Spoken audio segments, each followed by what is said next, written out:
श्री शिवाय नमस्तुभ्यं।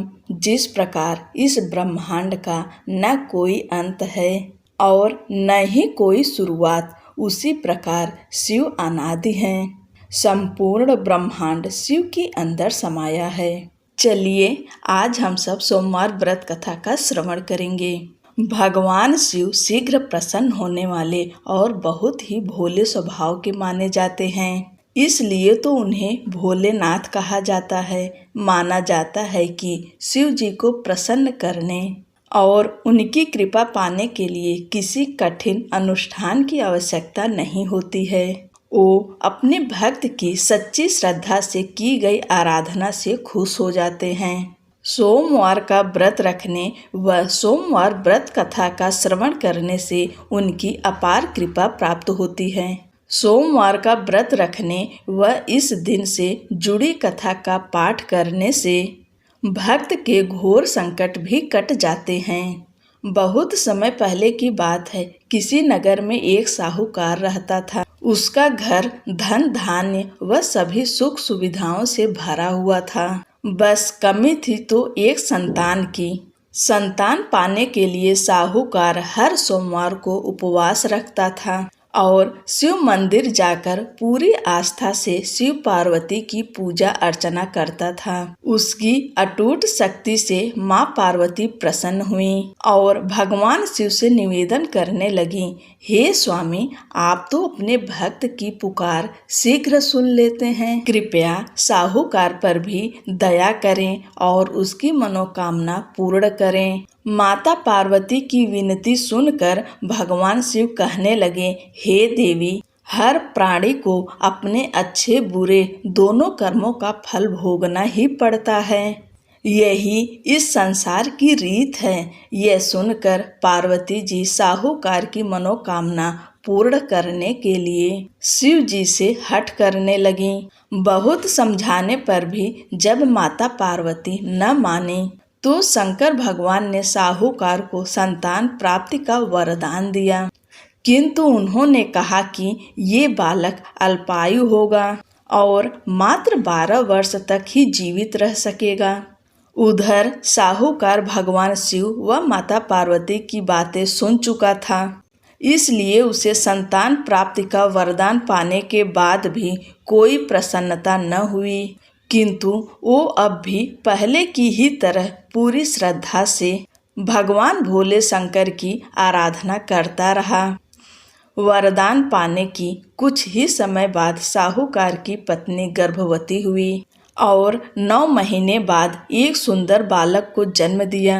जब बालक 11 वर्ष का हुआ तो साहूकार ने उसके मामा को बुलाकर कहा कि इसे काशी पढ़ने के लिए ले जाओ।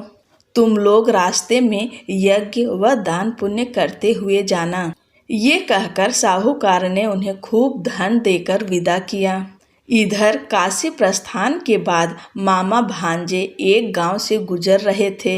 वहां एक राजकुमारी का विवाह हो रहा था, परंतु राजकुमार एक आंख से काना था।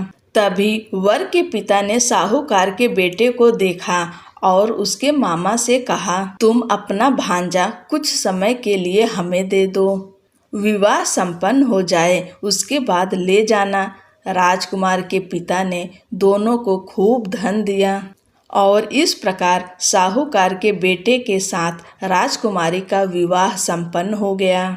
साहूकार का पुत्र बड़े ही ईमानदार स्वभाव का था, इसलिए उसे जैसे ही अवसर मिला उसने राजकुमारी की चुन्नी पर लिखा कि तुम्हारा विवाह मेरे साथ हुआ है, किंतु जिस राजकुमार के साथ तुम्हें भेजा जाएगा वो एक आंख से काना है। जब राजकुमारी ने साहूकार की लिखी पढ़ी तो बोली, स्वामी, मैंने अग्नि को साक्षी मानकर आपके साथ 7 फेरे लिए हैं। अब मैं आपके अलावा किसी और को अपना पति स्वीकार नहीं करूंगी। पत्नी की बात सुनकर साहूकार के बेटे ने कहा, ऐसा मत कहो, मैं अल्प आयु हूँ। कुछ ही दिनों में 12 वर्ष की आयु होते ही मेरी मृत्यु निश्चित है। लेकिन पत्नी ने कहा, जो मेरे भाग्य में लिखा होगा वो मुझे स्वीकार है। राजकुमारी ने ये बात अपने माता पिता को बताई। इस पर राजा बहुत क्रोधित हुए और उन्होंने अपनी पुत्री को उस राजकुमार के साथ विदा किए बिना ही बारात वापस लौटा दी। उधर साहूकार का बेटा व उसके मामा काशी पहुँचे। वहाँ जाकर दोनों ने कई यज्ञ अनुष्ठान किए और साहूकार के बेटे ने विद्या ग्रहण करना शुरू किया। जिस दिन बालक 12 वर्ष का हुआ उस दिन भी मामा भांजे दोनों यज्ञ करने जा रहे थे, किंतु अचानक साहूकार के बेटे की तबीयत बिगड़ने लगी। उसने अपने मामा से कहा, मामा मेरी तबीयत कुछ ठीक नहीं लग रही है। ये सुनकर मामा ने उसे अंदर जाकर आराम करने को कहा। बालक अंदर जाकर आराम करने लगा, किंतु आज ही के दिन उसकी मृत्यु निश्चित थी। अतः कुछ ही समय में उसके प्राण निकल गए। भांजे की मृत्यु होने पर मामा विलाप करने लगे। संयोगवश उसी समय भोलेनाथ व पार्वती जी उसी रास्ते से जा रहे थे। माता पार्वती ने शिव जी से कहा, हे स्वामी, ये करुण स्वर किस ओर से आ रहा है? मुझसे ये सहन नहीं हो रहा है। कृपया आप इस व्यक्ति के कष्टों का निवारण करें। माता पार्वती की विनती सुनकर जब भगवान शिव मृत बालक के पास पहुँचे तो देखा कि ये तो उसी साहूकार का पुत्र है जिसका जन्म मेरे वरदान स्वरूप हुआ था और अब इसका जीवन पूरा हो चुका है। माता पार्वती दुखी होकर कहने लगी, हे प्रभु, इस बालक को मृत देखकर इसके माता पिता वियोग में अपने प्राण त्याग देंगे। इसलिए कृपया आप मेरी विनती सुने और इस बालक को जीवन दान दें। पार्वती जी के निवेदन पर भोलेनाथ ने उस बालक को जीवन दान का वरदान दिया।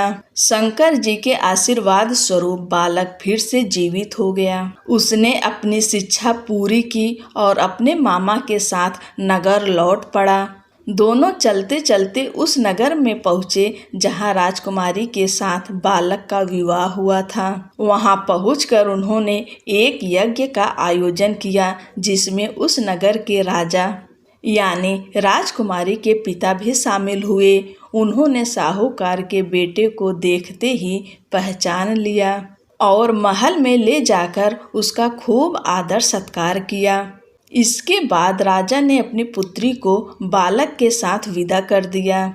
इधर साहूकार पति पत्नी कई दिनों से भूखे प्यासे रहकर बेटे के वापस आने की राह देख रहे थे। उन्होंने निश्चय किया था कि यदि उनके बेटे की मृत्यु हो जाएगी तो वो भी प्राण त्याग देंगे। लेकिन उसी रात भगवान भोलेनाथ साहूकार के सपने में आए और कहा, हे साहूकार, मैंने तेरे सोमवार के व्रत करने और व्रत कथा सुनने से प्रसन्न होकर तेरे पुत्र को पुनः जीवन दान दे दिया है। बेटे के जीवित होने का समाचार पाकर दंपत्ति बहुत खुश हुए और भगवान भोलेनाथ माँ पार्वती को बारंबार प्रणाम किया। भगवान जैसे साहूकार की इच्छा पूरी की है वैसे ही कहानी कहने, सुनने व हुंकारा भरने वाले सभी की इच्छाएं पूरी करें। बोलो शंकर भगवान की जय, माता पार्वती की जय।